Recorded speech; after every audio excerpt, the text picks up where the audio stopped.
அரசியல் களம் கொஞ்சம் கொஞ்சமாக சூடு பிடிக்க ஆரம்பிச்சிச்சு. அன்புமணி ஒரு பக்கமும் சௌமியா ஒரு பக்கமும் அங்கங்கே மைக்கை பிடிச்சி கதறுன்னு கதறிட்டு இருக்காங்க. ஏன்னா பாஜக கூட்டணியில் சேர்ந்துட்டாங்க. அந்த கூட்டணியில் சேர்ந்தது வந்து தொண்டர்கள் விருப்பமா, மக்களோட விருப்பமா, வெற்றி கூட்டணியின் விருப்பமா? யார் சொல்கிறது?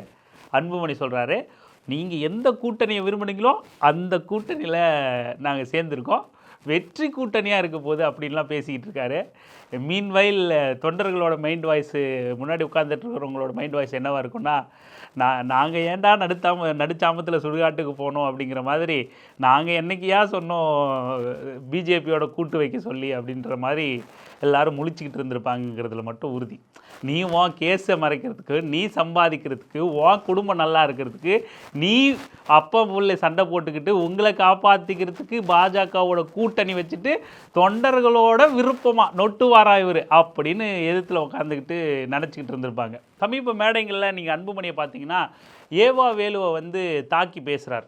எத்திராஜுலு வஜ்ரவேலு அப்படின்னு சொல்லிட்டு அவரை தெலுங்கர் அப்படின்னு நாயுடு சமூகம் தெலுங்கர் அப்படின்னு அடையாளப்படுத்தி பேசுகிறார். நம்ம சொல்வோம்ல அடிக்கடி, சீமான் வந்து அன்புமணியோட அரசியலை தான் பேசுகிறார் அப்படின்னு சொல்லிட்டு.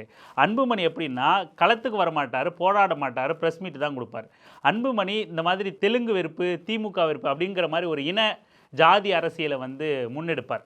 அது வந்து ஷெட்டிலாக இருக்கும். அது வந்து பெருசாக இவர் இப்படி தான் அடையாளப்படுத்துகிற அளவுக்கு இருக்காது, ஷெட்டிலாகவே இருக்கும், அமைதியாக நுணுக்கமாகவே பண்ணிக்கிட்டு இருப்பார். அதே தான் பண்ணுவாப்பில் சீமானம். ப்ரெஸ் மீட் மட்டும்தான் கொடுத்துக்கிட்டு இருப்பார், களத்துக்கு வர மாட்டார். இந்த மாதிரி இனவெறுப்பு அரசியலை முன்னெடுப்பார். அந்த மாதிரி சமீபத்தில் வந்து ஏவா வேலுக்கிட்ட நீங்கள் அவர் சட்டமன்ற உறுப்பினராக அமைச்சராக இயங்குவதில் வந்து ஏதாவது பிரச்சனை இருந்தால், அவர் இந்த மாதிரி தவறு செய்கிறாரு, இந்த மாதிரி ஊழல் செய்கிறாரு, இல்லை இந்த மாதிரி மக்களுக்கான கோரிக்கையை நிறைவேற்ற மாட்டேங்கிறாரு, இல்லை இந்த மாதிரி நல்ல திட்டங்கள் வர்றதுக்கு இவர் தான் குறுக்க தடையாக இருக்கார் அப்படின்னா ஏதாவது உதாரணம் இருந்தால், ஏதாவது சம்பவங்கள் நடைபெற்றிருந்தால் அதை மேற்கோள் காட்டி மக்கள்கிட்ட அம்பலப்படுத்தி பேசலாம். ஆனால் அவங்க அப்பா பேர் எத்திராஜுலு, அவர் இந்த சமூகத்தை சார்ந்தவர், அவர் தெலுங்கர், அதனால் அவருக்கு ஓட்டு போடாதீங்கன்னு, இதெல்லாம் ஒரு அரசியலாக? இதெல்லாம் இப்படி தொடர்ச்சி. அதுவும் இல்லாத அவர் முதலாளியாக. அப்போ அன்புமணி யார்? அன்புமணி பாவம் தினமும் கூழும் கஞ்சியும் குடிச்சிட்டு காலையில் உட்காந்துட்டு மாடு பூட்டி ஏறு ஓட்டிட்டு வேர்வை வலித்து சிந்தி போட்டுட்டு அதுக்கப்புறம் கிளம்புப்பா, சரி இன்றைக்கி வேறு கட்சி ஆஃபீஸில் தொண்டர்கள் காத்துக்கிட்டு இருப்பாங்க, 2-3 பொதுக்கூட்டத்தை வேறு ஒத்துக்கிட்டு இருக்கேன், பஸ்ஸில் போயிட்டு வர வேறு நேரம் ஆகிடும், நைட்டு தூக்கம் இல்லாமல் வேறு சுற்ற வேண்டியதாக இருக்குது, ரொம்ப நேரமாகி போச்சு, கிளம்பு டக்குன்னு வேறு வேட்டியை எடுத்து போட்டு மடித்து கட்டிட்டு அப்படியே கிளம்பி பஸ்ஸை பிடிச்சி டக்குன்னு கூட்டம் நடக்கிற இடத்துல பேசி முடிச்சு, ஓகே அடுத்த கூட்டத்துக்கு நேரம் ஆயிடுச்சு, பஸ்ஸு கிடைக்காது, ட்ரெயின் கிடைக்காது, நான் கிளம்பி போயிட்டு வந்துடுறேன் அப்படின்னு ஊராக தமிழ்நாடு ஃபுல்லாக சுற்றிக்கிட்டு இருக்கிற ஆள் தான் அன்புமணியா? அவர் வெறும் கார் வச்சுக்கிட்டு இருக்காரு, பீச் ஹவுஸ் வச்சுக்கிட்டு இருக்காரு அப்படிங்கிறதுக்காக பேசல. அன்புமணியே ஒரு மிகப்பெரிய முதலாளி தான். ராமதாஸ் குடும்பமே இப்போ ஒரு பெரிய முதலாளித்துவ குடும்பம் தான். வெளிநாடுகளெல்லாம் பல தொழில் இருக்கிறதா பல செய்திகள் வந்துக்கிட்டு தான் இருக்குது. அதெல்லாம் நம்ம எதுக்கு இதெல்லாம் போய் பேசிக்கிட்டு அப்படின்னு தவிர்த்துக்கிட்டு இருக்கோம். பல பேர் பல தகவல்களை நம்மக்கிட்ட கொடுத்துக்கிட்டு தான் இருக்காங்க. அப்படி இவர் என்னமோ தினமும் கூழு கஞ்சியும் குடிச்சிக்கிட்டு பொது போக்குவரத்தில் பயணம் பண்ணிக்கிட்டு வந்துக்கிட்டு இருக்கிற ஒரு எளிய விவசாயியின் மகன் அப்படிங்கிற மாதிரி, அவங்க அப்பாவே எளிய விவசாயி கிடையாது, அவங்களோட குடும்பம் வந்து சாதாரண எளிய குடும்பம் தான். ஆனால் அரசியலில் எப்படி சம்பாதிக்கிறதுன்னு கற்றுக்கிட்டதுனால அவங்க எளிய பிள்ளைகளாக இல்லை. இப்படி இவங்களே மிகப்பெரிய முதலாளிகளாக இருந்துக்கிட்டு இவர் வந்து ஏவா வேலுவை முதலாளின்னு நொட்டுவாராம். அவர் அரசியலாக இருந்தால் நீங்கள் பேசுங்க, அரசியலாக விமர்சனம் இருந்தால் வைங்க, அதை நம்ம மறுக்கலையே. எனக்கு தெரிஞ்சு நான் என்ன நினைக்கிறேன் அப்படின்னா, ஏவா வேலு இப்போது ஆளுங்கட்சியில் அமைச்சரவையில் இருக்கார், இப்போ பொதுப்பணித்துறையெல்லாம் அவர் கட்டுப்பாட்டில் இருக்குன்னு நினைக்கிறேன். கப்பல் போக்குவரத்து இந்த துறைமுகம்லாம் அந்த துறையெல்லாம் மேனேஜ் பண்ணுற துறையில் இவர் இருக்காருன்னு நினைக்கிறேன். அதனால் ஏதோ வெயிட்டாக எதிர்பார்த்துருப்பார் போல். அன்புமணி வந்து ஏவா வேலுக்கிட்ட ஏதாவது பேசியிருப்பார் போல், கேட்டிருப்பார் போல். அதே முடியாது போப்பா அப்படின்ட்டுருப்பார் போல். மேலே இங்கேயும் பார்த்துட்டு கடைசியாக கேட்குறேன், கொடுக்க முடியுமா முடியாதா? ஏவா வேலை பண்ணுறப்பார், முடியாது அப்படின்ட்டுருப்பார் போல இருக்கு.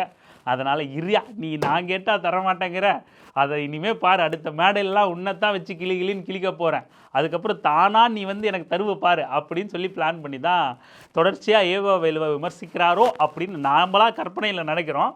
அது கற்பனையாக உண்மையாக என்ன அப்படிங்கிறது மக்கள் தான் முடிவு பண்ணணும். ஏன்னா இதுக்கு முன்னாடி பார்த்தீங்கன்னா ஜெகத் ரட்சகனை கடுமையாக விமர்சிப்பார். எடுத்ததுன்னே ஜெகத் ரட்சகன் பெரிய முதலாளி, அவர் அப்படியாக்கும் இப்படியாக்கும் அப்படின்னு சொல்லிட்டு. சமீபத்தில் வெறும் ஏவா வேலுவை மட்டுமே குறிப்பிடுறாரு, ஜெகத் ரட்சகன் பேரை கொஞ்சம் தவிர்க்கிறத நம்ம உணர முடியுது. அப்போது 2 பேர்கிட்டையும் போய் நின்றுப்பார், இன்னும் பல பேர்கிட்ட போய் நின்றுப்பார். ஜெகத் ரட்சகன் இவனுங்களோட பெரும் இம்சையாக போச்சு, இந்தா போ அப்படின்னு சொல்லி ஏதாவது பண்ணி விட்டுருவார் போல இருக்க. ஆனால் ஏவாவேல சலா அப்படின்ட்டு இருப்பார் போல இருக்க. சரி, ஜெகத் ரட்சகனை இது பண்ண வெளியே அனுப்பு, ஏவாவேலுவை மட்டும் தூக்கி அட்மிட் பண்ணு அப்படின்னு சொல்லிட்டு ஜெகத் ரட்சகனை டிஸ்சார்ஜ் பண்ணிட்டு ஏவாவேலுவை அட்மிட் பண்ணி இப்போ மேடை தோறும் பேசிக்கிட்டு இருக்காரு. இனிமேல் இந்த எலெக்ஷன் முடிகிற 2 மாதம் வரைக்கும் ஏவாவேலு தான் அவருக்கு வந்து கண்டென்ட்டாக இருப்பார். நாம் என்ன சொல்கிறோம், ஏவாவேலு சார் ஏதாவது பார்த்து போட்டு கொடுங்க சார், பாவம் அவருக்கும் கார் இருக்குது, பெட்ரோல் போடணும், டீசல் போடணும் இல்லையா, அவருக்கும் டால்ஃபின் எல்லாம் பார்த்து என்ஜாய் பண்ணணும் இல்லையா, பார்த்து கொடுங்க, செஞ்சு கொடுங்க, எல்லாம் யார் நம்ம பசங்க தான் அப்படிங்கிற மாதிரி பார்த்து செஞ்சு கொடுங்க சார் அப்படின்னு தான் சொல்ல வரோம். அது மற்றபடி உங்களுக்குள்ளே இருக்கிற அரசியல் என்னமோ பண்ணிங்க. பட் நம்ம இப்போ விஷயத்துக்கு வருவோம். இப்படி அன்புமணி மேடை தோறும் வந்து ஏவாவேலுவை தாக்கி பேசிக்கிட்டு இருக்கிறது, நீங்கள் விரும்பின கூட்டணி தான் அமைச்சிருக்கோம், நாம் தான் மிகப்பெரிய வெற்றி கூட்டணியாக அமைக்க போகிறோம் அப்படிலாம் பேசிகிட்டு இருக்காரு. வெற்றி கூட்டணின் போது தான் நமக்கு ஞாபகம் வருது, கொஞ்ச நாளைக்கு முன்னாடி ஒரு 3 மாதம் இல்லை ஒரு 4 மாதத்துக்கு முன்னாடி அன்புமணி பேசுனதை நீங்கள் கவனிச்சிருப்பீங்க. பட்டியல் பிரிவு மக்கள், தலித் மக்கள் தமிழ்நாட்டில் எங்களுக்கு ஆதரவு கொடுத்தா நாங்கள் ஒரு தலித்த முதலமைச்சராக்குவோம் அப்படின்னு சொல்லி பேசினார். தலித்த முதலமைச்சராக்குற அளவுக்கு ஒரு பவர் கொண்ட ஒரு மனிதன், ஒரு பாட்டாளி மக்கள் கட்சியோட தலைவராக தன்னை அறிவிச்சுக்கிட்ட ஒரு நபர் வந்து இன்றைக்கி கூட்டணியில், நீங்கள் விரும்பின கூட்டணியில் நாங்கள் சேர்ந்துருக்கோம், அதனால் எங்களுக்கு ஓட்டு போட்டிருக்க, அதனால் நம்ம கூட்டணி ஆட்சி தான் அமையும் அப்படின்னு சொல்லிட்டு பேசுகிற நிலைமைக்கு கொண்டு வந்துட்டீங்களே மக்கா, தமிழ்நாட்டு மக்கா. இருந்தாலும் நீங்கள் ரொம்ப நக்கல் பிடிச்சவங்களாக இருக்கீங்க. ஏவாவேலுவும் அன்புமணியை மதிக்க மாட்டாப்புல, தமிழ்நாட்டு மக்களும் அன்புமணியை மதிக்க மாட்டுறீங்க. என்ன தான் இது, ஒரு தலித்த முதலமைச்சர் ஆகிறேன்னு சொன்ன நபரை போய் இன்றைக்கி கூட்டணியில் கெஞ்ச கதற விட்டு ஆளாக போய் எடப்பாடி காலில் விழுந்து, எடப்பாடியே டேபிளுக்கு கீழே போனவர், ஆளாக கூட்டணி, நீங்கள் அந்த கூட்டணியில் போய் இணைஞ்ச கட்சியே பாட்டாளி மக்கள் கட்சி தான், அன்புமணி தான். போய் இணைஞ்சிட்டு, ஐயா எடப்பாடி ஐயா, நான் உங்களுக்கு தெரியாதனமாக பல விமர்சனங்கள்லாம் முன் வச்சுருக்கேன், அதுக்கப்புறம் உங்கள் கூட்டணியில் தான் தொடர்ந்துக்கிட்டு இருக்கேன். இப்போ பாருங்கள், வழக்கமாக தைலாபுரத்தில் தான் வந்து கூட்டணி பேசுவாங்க, நாங்கள்லாம் உருட்டிக்கிட்டு இருந்தோம், அந்த வரலாறையே நான் மாற்றி அமைச்சு இங்கே வந்து கிரீன்வே சாலையில் இருக்கிற உங்கள் இல்லத்தில் சந்தித்து உங்களை சாஷ்டாங்கமாக விழுந்து வணங்கி கூட்டணியில் ஆளாக இணைஞ்சிருக்கேன்ல, முதலாளிக்கிட்ட கொஞ்சம் சொல்லிடுங்க ஐயா, பார்த்து பண்ணிக்கலாம், சீட்டு கொஞ்சம் முன்ன பண்ண போட்டு கொடுங்க. கூட்டணியில் போய் இணைஞ்சிட்டு எத்தனை சீட்டுன்னு கூட உறுதிப்படுத்தி சொல்ல முடியாத அளவுக்கு நெருக்கடி என்ன வந்துச்சு அன்புமணிக்கு? என்ன உங்களுக்கு அப்பேற்பட்ட நெருக்கடி? நீங்கள் தான் தைலாபுரம் தானே டிசைட் பண்ணும் உங்களோட கூட்டத்தை. சரி, உங்கள் அப்பாவுக்கும் உங்களுக்கு முட்டிக்கிச்சுன்னா பனையூரில் போய் டிசைட் பண்ணிக்க வேண்டியது தானே? ஏன் நீங்கள் கிரீன்வே சாலை எடப்பாடியில் போய் ஆளாக காலில் விழுந்தீங்க? நீங்கள் தான் தலித்த முதலமைச்சர் ஆக்குறீங்களே, நீங்கள் தான் அவ்வளோ பவர்ஃபுல் மேன் ஆச்சே. இப்போ எப்படி நீங்கள் மக்கள் விரும்புகிற கூட்டணிக்கு போயிட்டீங்க? அப்போ உங்கள் தொண்டர்கள் வந்து தலித் முதலமைச்சர் ஆக்கிறத விரும்பலையா? நீங்கள் அதுவும் பாட்டாளி மக்கள் கட்சி தலைமையில் தான் ஆட்சி அமைக்கும், நாம் கட்சி தலைமையில் தான் கூட்டணி அமைக்கப்படும், நம்ம கட்சி தான் ஆட்சி அமைக்கும், நம்ம கூட்டணி ஆட்சி தான் நடைபெறும், அப்படிலாம் என்ன உருட்டு, இந்த காதுகள் பாவம் இல்லையா அப்படிங்கிற அளவுக்கு அன்புமணி பேசிக்கிட்டு இருந்தார். அவர் பேசின கிளிப்பை தேடி இதில் வேண்டாம் முடிஞ்சால் சேர்த்து விட்றேன், பாருங்கள், என்ஜாய் பண்ணுங்கள். இருக்குது, நிறைய இருக்குது. இப்போ வச்சிருக்கிறோம். அவருக்கு இந்த சமுதாயம் பார்த்தாலே வயிற்றெரிச்சல். நீங்கள் விரும்பிய கூட்டணிக்கு நாம் சென்றிருக்கின்றோம். வெற்றி கூட்டணி நம்முடைய கூட்டணி, அனைத்து இந்திய அண்ணா திராவிட முன்னேற்ற கழகம் தலைமையிலான தேசிய ஜனநாயக கூட்டணி, வெற்றி கூட்டணி. உறுதியாக நாம் வெற்றி பெறுவோம், உறுதியாக நாம் வெற்றி பெறுவோம். அதுக்கப்புறம் அன்புமணி அவர்களோட மனைவி, ஒன்றுக்கொன்று சலைச்சதில்லை ரெண்டும் அப்படிங்கிற மாதிரி, இவங்க அன்புமணிக்கு சலைச்சதில்லை. அன்புமணியோட அவர்களோட மனைவி சௌமியா போயிட்டு போகிற இடங்கள்லாம் பெண்கள் தலையில் மிளகாக அரைக்க வேண்டும், அவர்களை ஏமாற்றி ஓட்டு வாங்க வேண்டும் என்றால் ஒரு மாசம் 1000 ரூபாய் கொடுக்கணும், இல்ல எலெக்ஷன் நேரத்தில் 5000 ரூபாய் கொடுக்கணும் என்பது மட்டும் நல்லா தெரிஞ்சு வச்சிருக்கிறாங்க. அதை தான் இன்னைக்கு செயல்படுத்தி இருக்கிறாங்க. 5000 ரூபாய் வந்து விட்டதா? வந்துருச்சா? இருக்குதா? பேங்க்ல இருக்குதா இல்லையா தெரியல. எங்க ஒயின் ஷாப் போயிடுச்சா? திருப்பி ஒயின் ஷாப் போச்சான்னு தெரியல. முதல்லாம் என்ன பேசிட்டு இருந்தாங்க, மகளிர் உரிமை தொகை வந்துச்சா, 1000 ரூபாய் வந்துச்சா, உங்களுக்கு வந்துச்சு, ஆனால் அக்கௌண்ட்டில் இருக்காது. எங்கே போச்சு? டாஸ்மார்க் கடைக்கு போச்சு. சேலத்தில் எவ்வளோ டாஸ்மார்க் விற்பனை நடந்திருக்கு தெரியுமா? ஒரு நாளில் எவ்வளோ நடந்திருக்கு தெரியுமா? ஒரு மாதத்தில் எவ்வளோ நடந்திருக்கு தெரியுமா? அப்படின்னு சொல்லி பேசிக்கிட்டு இருப்பாங்க. இப்போ சேலத்தில் இப்போ டாஸ்மார்க் கடை வருங்க, வேறு எங்கேயும் சேல்ஸே நடக்கிறது இல்லையா, வேறு எந்த வியாபாரமும் நடக்கிறது இல்லையா? அன்புமணி குடும்பம் போய் குடும்பத்துக்கு தேவையானதெல்லாம் சிலதை வாங்குவீங்கள்ல, அங்கெல்லாம் சேல்ஸே நடக்கிறது இல்லையா? அதெல்லாம் எத்தனாயிரம் கோடி நடக்குது. அன்புமணி குடும்பம் வாங்குற அளவுக்கான ஒரு கடைகள்லாம் இருக்குன்னா அந்த கடைகள்லாம் எத்தனாயிரம் கோடி நடக்கும். அப்போது அன்புமணி மாதிரியான குடும்பங்கள்லாம் போய் எல்லாத்தையும் காசு சம்பாதிக்கிறதெல்லாம் அவங்கக்கிட்ட கொட்டி கொடுத்துட்றாங்கன்னு அர்த்தமா அது? சோத்துக்கு வழி இல்லாமல், தங்குறதுக்கு வீடு இல்லாமல், காசையெல்லாம் சம்பாதிக்கிற காசையெல்லாம் எடுத்துகிட்டு போய் கடைகளுக்கு கொட்டிடுறாங்கன்னு அர்த்தமா? இந்த மாதிரி வெற்று வாதங்களை வைக்கக்கூடாது. இப்போது சரி இப்படி வச்சுப்போம், 5000 ரூபாய் தமிழ்நாடு அரசு கொடுத்துருச்சு, 5000 ரூபாய்க்கு வாக்கை விற்றுடுறாங்க, வாக்கை தமிழ்நாட்டு மக்கள் விற்றுடுறாங்க. 5000 ரூபாவோ இல்லை 500 ரூபாவோ 1000 ரூபாய்க்கோ 5 வருஷம் ஆட்சியை நீங்கள் ஒப்படைக்கணுமா அப்படின்னு நீங்கள் கேட்குறீங்க. அப்போது அன்புமணி மாதிரி, சௌமியா மாதிரி ஒரு நாளைக்கு 28 லட்ச ரூபா வாங்கிக்கிட்டு ஆட்சியை ஒப்படைச்சிடலாமா? அது என்னப்பா கணக்கு 28 லட்ச ரூபா? நீங்கள் அன்புமணியை பாமகவை எடுத்துக்கிட்டிங்கன்னா பாமகவோட டெம்ப்ளேட் வார்த்தை என்ன அப்படின்னா, விமர்சனம் வர்றது முதல் விமர்சனம்னா பெட்டிமணி, பெட்டி தாசு அப்படின்னு தான் சொல்லுவாங்க. அவங்களோட பெட்டிக்குள்ளே மினிமம் அமௌண்ட் எவ்வளோ அவங்களுக்கு இருக்கணும் அப்படின்னா 500 கோடி அப்படின்னு நாம் சொல்லலை, பேசிக்கிறாங்க வெளியே. 500 கோடி இருக்கணும் அப்படின்னு பேசிக்கிறாங்க. அது மட்டும் இல்லாமல் கடந்த நாடாளுமன்ற தேர்தலில் அன்புமணியும் சௌமியாவும் ராமதாஸ் காலை பிடிச்சி தொங்கிக்கிட்டு எப்படியாவது பாஜக கூட்டணியில் சேர்ந்துருங்க, இல்லைன்னா எங்களை தூக்கிட்டு போய் உள்ள வச்சிருவாங்க அப்படின்னு சொல்லி பேசிகிட்டு இருந்தாங்கல்ல.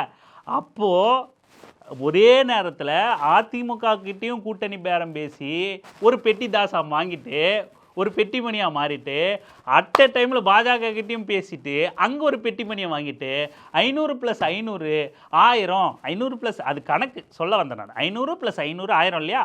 அப்படி 1000 வெளியே சொன்னால் அசிங்கமாயிடும், வெளியே சொன்னால் நாரி போயிடும் நாரி அப்படின்னு. அதுவும் நான் சொல்லலை, சிவி சண்முகம் சொன்னார். யார்? அதிமுகவோட முன்னாள் அமைச்சர் சிவி சண்முகம் இருக்காருப்பில்ல இல்லையா? அவங்க பண்ணது எவ்வளோ கேவலம் தெரியுமா? வெளியே சொன்னால் அசிங்கம், அது நாரி போயிடும் அப்படின்னு சொல்லிட்டு சிவி சண்முகம் சொன்னார். எதுக்காக? தேர்தல் நேரத்தில் தைலாபுரத்துக்கு போயிட்டு வந்திருந்தது யாருன்னா சிவி சண்முகம் தான். ராமதாஸ் ஒரு பக்கம், மகனே நான் இங்கே பார்த்துக்கிறேன் நீ அங்கே பார்த்துக்க அப்படின்ட்டு சிவி சண்முகத்துக்கிட்ட பேசி அங்கேருந்து ஒரு பொட்டி, இங்கே அண்ணாமலை கிட்ட பேசி அங்கேருந்து ஒரு பொட்டி, ஆக மொத்தம் 2 பொட்டி, 500 + 500 1000 அப்படி வாங்குறாங்கல்ல. நீங்கள் வெறும் ஒரு 500 கணக்கு போட்டுங்களேன், 500 கோடி 5 வருஷத்துக்குன்னு கணக்கு போட்டிங்கன்னா அந்த 500 கோடியை 5 வருஷத்துக்கு எத்தனை நாள்? 1000 இருங்க, கணக்கு எனக்கு கொஞ்சம் வீக்கு, பார்த்து சொல்லிடுறேன். 5 வருஷத்துக்கு 1825 நாள் வருது. அன்புமணி சொல்வார்ல, சாதிவாரி கணக்கெடுப்பை எடுக்க சொல்லி நீதிமன்றம் அறிவித்து 1000 நாட்கள் ஆகிவிட்டது அப்படின்னு சொல்லி அன்புமணி ஒரு கணக்கு சொல்வார்ல, அந்த மாதிரி கணக்கு போட்டால் 500 கோடிக்கு 5 வருஷமாக டிவைட் பண்ணால் 5 வருஷத்தோட மொத்த நாள் 1825 நாள். அந்த 1825 நாளுக்கும் ஒவ்வொரு நாளுக்கா 500 கோடியை பிரித்தோம்னா ஒரு நாளைக்கு 27.4 லட்சம் ரூபா, கிட்டத்தட்ட 28 கோடி ரூபா, 28 லட்சம் ரூபா ஒரு நாளைக்கு.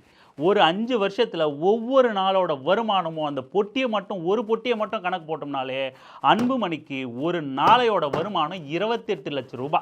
இது இல்லாமல் அவர் எம்பியாக இருக்கிறது, எம்எல்ஏவாக இருக்கிறது, அவங்க கட்சி எம்எல்ஏவாக இருக்கிறது, அவங்களோட சம்பளம், கிம்பளம், வருமானம், ஏவாவேலு, ஜெகத் ரட்சகன் இந்த மாதிரியான நபர்கள்கிட்ட, ஏவாவேலு ஒரு வியாபாரி, இந்தப்பா வச்சுக்க, சரி ஏவா வேலை விட்டுருவோம், ஜெகத் ரட்சகன் ஒரு வியாபாரி, ஜெகத் ரட்சகன் ஏன்பா இந்த மாதிரிலாம் பண்ணுறது தான், அமுச்சு விட்றப்பாரு. சரி, அடுத்து யாரை பண்ணலாம்? அடுத்து சபரீசன் ஒரு வியாபாரி, திமுகவே அவர் தான் கட்டுப்படுத்துறாரு. சபரீசன் அவங்கள போய் கவனிச்சுட்டு வாங்க ஏதாவது அப்படின்னா, சரி ஓகே திருப்தி. கொஞ்ச நாள் கழிச்சு இதெல்லாம் ஒரு 2 மாதத்துக்கு தான் பேசாமல் இருப்பேன், அப்புறம் கரெக்டாக வந்துடணும், இல்லைன்னா மறுபடியும் பேச ஆரம்பிச்சிருவேன் அப்படின்னு சொல்லிட்டு வரவங்க கிட்ட பேசி அமைச்சிருப்பார். இதெல்லாம் ஒரு கற்பனையை நம்ம சொல்கிறோம், சும்மா ஒரு என்டர்டெயின்மெண்ட்டுக்கு இப்படிலாம் இருக்கலாமோ அப்படின்னு ஒரு கற்பனைக்கு சொல்கிறோம். இதெல்லாம் உண்மைலாம் கிடையாது. இப்படி ஒரு நாளைக்கு ஒரு பொட்டி 5 வருஷத்துக்குன்னு நம்ம கணக்கு போட்டாலே ஒரு நாளையோட வருமானம் 28 லட்சம் ரூபா. நீங்கள் என்ன சொல்ல வரீங்க? அப்போது 5000 ரூபாய்க்கு வாக்கு செலுத்தாதீங்க, 1000 ரூபாய்க்கு வாக்கு செலுத்தாதீங்க, 500 ரூபாய்க்கு வாக்கு செலுத்தாதீங்க, நீங்கள் எல்லாத்தையும் சேர்த்து எங்கிட்ட கொடுத்தீங்கன்னா நான் ஒரு நாளைக்கு 28 லட்சமும் ப்ளஸ் அலவன்ஸும் சேர்த்து கிட்டத்தட்ட ஒரு நாளைக்கு ஒரு கோடி ரூபாய் டிமாண்ட் வச்சு, நான் பார் நீலாம் சீப்பாக உன் மதிப்பு தெரியாமல் விற்றுக்கிட்டு இருக்க, மொத்தமாக எங்கிட்ட கூட நான் பார்த்துக்கிறேன், பொழைக்க தெரிஞ்ச நானாவது பொழைச்சிக்கிறேன் அப்படிங்கிறதோட உள்ளர்த்தம் தான் இது.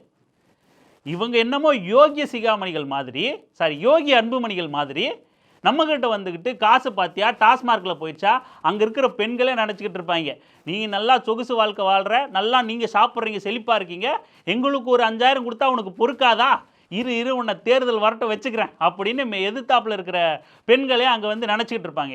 உங்கள் அக்கௌண்ட்டில் 5000 ரூபாய் வந்துச்சாம்மா? யார்? சௌமியா மேடம். யார்? டாக்டர் பட்டம் வாங்கியிருக்காங்கன்னு நினைக்கிறாரு. முனைவர் சௌமியா. அவங்க யார் தெரியுமா முனைவர்? அத்திவரதர் 50 வருஷமாக தண்ணிக்குள்ளே இருந்திருக்காரு. எவ்வளோ பெரிய அதிசயம் தெரியுமா? அறிவியெல்லாம் தோற்று போச்சு. அந்த வார்த்தையை கருமம் என்னால் மறக்கவும் முடியாது, மன்னிக்கவும் முடியாது.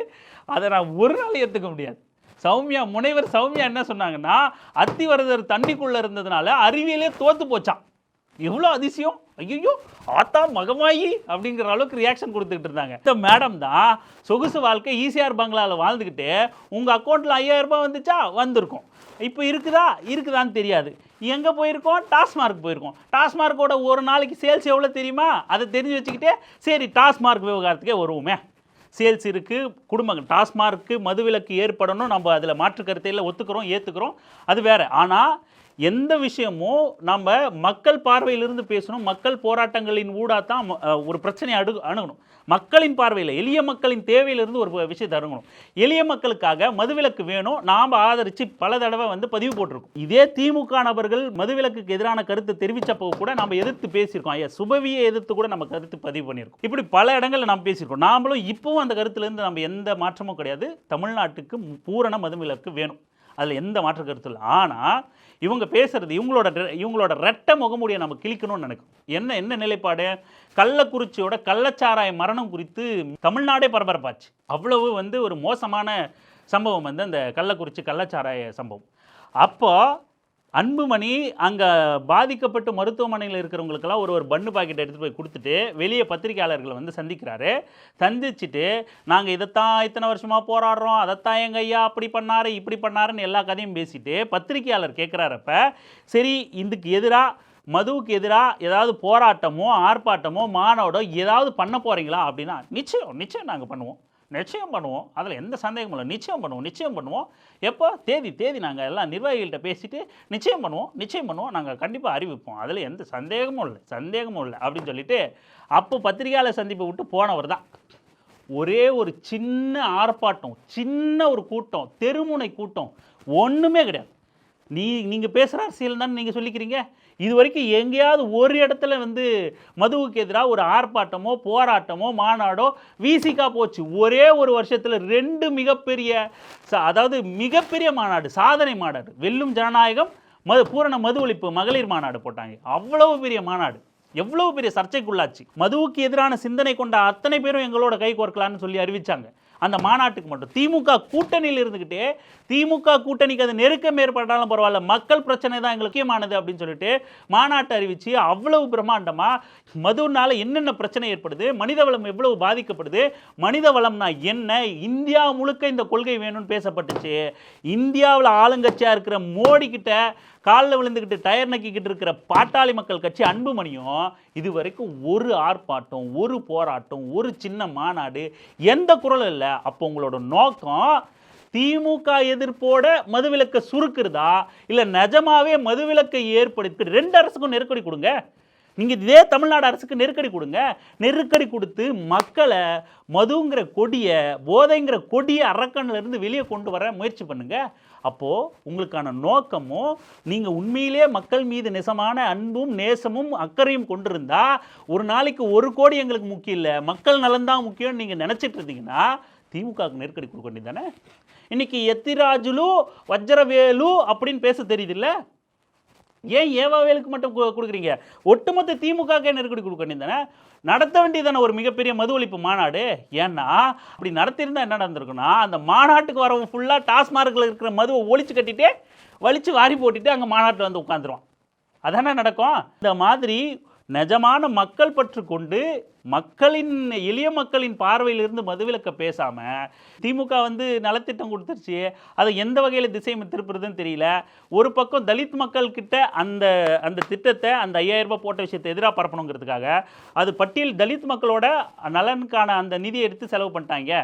இந்த பக்கம் வந்து இவர் வந்து நீங்கள் டாஸ்மார்க் தான் கொண்டு போய் கொடுக்க போகிறீங்க அப்படிங்கிற ஒரு பிரச்சாரத்தை தொடர்ந்து கட்டமைச்சிக்கிட்டு இருக்காங்க.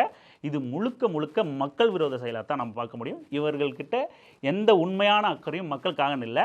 இதை சௌமியா பேசுகிறத, அன்புமணி பேசுகிறத நம்ம எப்படி பார்க்குறோம் தொடர்ச்சியாக அப்படின்னா, இந்த ஊர்லெல்லாம் இந்த மாமியார்கள் இருப்பாங்க, இல்லை பழைய வயசான பாட்டிகள் இருப்பாங்க.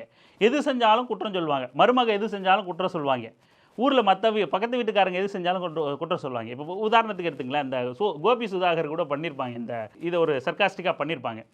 ஒரு புளி குழம்பு வச்சா என்னத்தை புளி குழம்பு வச்சாடி, நாம் வைக்காத புளி குழம்பா. ஒரு இட்லி வச்சா என்னத்தை இட்லி வச்சாவ, நாம் அன்னைக்கு ஆட்டுக்கல் ஆட்டி சமைச்ச இட்லி மாதிரி இருக்கா, ஒவ்வொரு இட்லி அவ்வளோ பெருசு இருக்கும். என்னத்தை சட்னி அரைச்சாவ, நாம் அன்றைக்கி அம்மிக்கல்ல அரைச்ச சட்னி மாதிரி இருக்கா, அவன் என்னத்தை செஞ்சா அப்படிங்கிற மாதிரி என்ன செஞ்சாலும் அவன் என்னத்தை செஞ்சான்னு ஒரு குறை சொல்லுவாங்களா, அப்படி ஒரு பொறாமை வைத்தறிச்சல் பிடிச்ச பாட்டி கேரக்டர் தான் அங்கே சௌமியா அன்புமணி. நம்ம சௌமியா அன்புமணி இளமையானவங்க தான், அதில் நம்ம ஒன்றும் சொல்லலை. அது அவங்க வயசு சம்மந்தமாக பேசலாம், அந்த கேரக்டருக்கு ஒப்பீடு சொல்கிறோம். அதுபோல் ஏதாவது ஒரு தாத்தா கேரக்டர் இருந்தால் அதுதான் அன்புமணி. இங்கேயும் வயசை நம்ம ஒப்பிடல, அந்த கேரக்டருக்காக நம்ம சொல்கிறோம். இருந்தாலும் அன்புமணிக்கும் ஏதோ 56 57 ஆகுதுன்னு நினைக்கிறேன். சரி, அது வேறு விஷயம், அது போட்டோம். இப்படி திமுக அரசு மக்கள் நலனிலிருந்து இப்போ நம்ம திமுக அரசு ஒரு அரசு திட்டம் கொண்டு வந்திருக்கு, அதை சொல்ல வேண்டியதாக இருக்குது. இந்த மாதிரி போலியாக பிரச்சாரம் பண்ணுறவங்களுக்கு பதில் கொடுக்க வேண்டியதாக இருக்குது. இப்போ திமுக அரசு ஒரு மகளிர் விடியல் பயணம் கொண்டு வந்திருக்கு.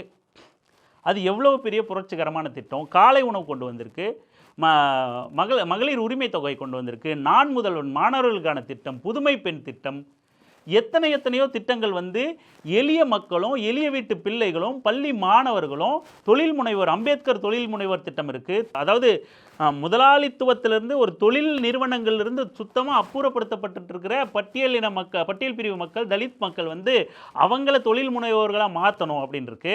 மற்ற மக்களுக்கும் எம்எஸ்எம் இருக்குது, ஸ்டார்ட் அப் டிஎன் இருக்குது. இப்படி பல்வேறு திட்டங்களை முன்னெடுத்து செயல்படுத்திக்கிட்டு இருக்கும்போது பழைய பாட்டி கதை பேர என்னத்த மகளிர் உரிமை தொகையும் கொடுத்தாங்க, ஏன் அங்கே போதடியாது, டாஸ்மார்க்கு தாண்டி போகுது அது, என்னத்தை மாதம் 1000 ரூபா கொடுத்தாங்க, எங்கே போதடியாது, டாஸ்மார்க்கு தாண்டி போகுது அது, என்னத்தை பசங்களுக்கு 1000 ரூபா கொடுத்தாங்க, என்னத்தை ஓசி பஸ் கொடுத்தாங்க, என்னத்தை பண்ணாங்க அப்படின்னு எல்லாத்துக்கும் பேசிக்கிட்டு இருக்கிற கேரக்டராக தான் அன்புமணியையும் சௌமியாவையும் நம்ம பார்க்க வேண்டியதாக இருக்குது. பார்ப்போம், பிரச்சாரத்தில் நிறைய கண்டென்ட் இவங்க நமக்கு கொடுக்க காத்துக்கிட்டு இருக்காங்க. நாமளும் உங்களுக்கு சுவாரஸ்யமான வகையில் கொடுக்க முயற்சி பண்ணுறோம். தொடர்ந்து பேசலாம், தொடர்ந்து இணைந்திருங்கள் அரசியல் வெங்காயம் சேனலுடன். நன்றி.